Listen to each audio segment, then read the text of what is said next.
కృష్ణుడు స్వయంగా చెబుతాడు, నా గురించి ఎవడన్నా 10 మందిలో చెబితే నేను వాడి గురించి దేవలోకంలో చెబుతాను ఉత్తవా. రెండో మాట చెబుతున్నా, నా పేరు మీద ఎవడన్నా 10 రూపాయలు దానం ఇస్తే కృష్ణార్పణమని నేను వాడికి 100 రూపాయలు ఇస్తాను, 10 రెట్లు ఇస్తానని చెప్పి. మూడో మాట, చివరి మాట, ఉత్సవా జాగ్రత్తగా విను.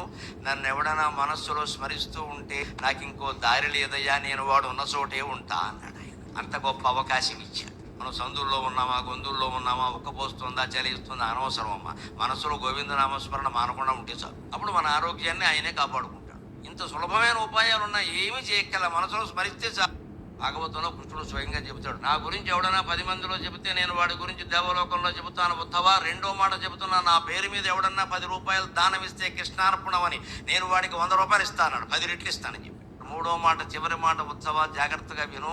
నన్ను ఎవడన్నా మనస్సులో స్మరిస్తూ ఉంటే నాకు ఇంకో దారి లేదయ్యా, నేను వాడు ఉన్న చోటే ఉంటా అన్నాడు ఆయన. అంత గొప్ప అవకాశం ఇచ్చాడు. మనం సందుల్లో ఉన్నామా, గొంతుల్లో ఉన్నామా, ఉక్కపోస్తుందా, చలిస్తుందా అనవసరం అమ్మా.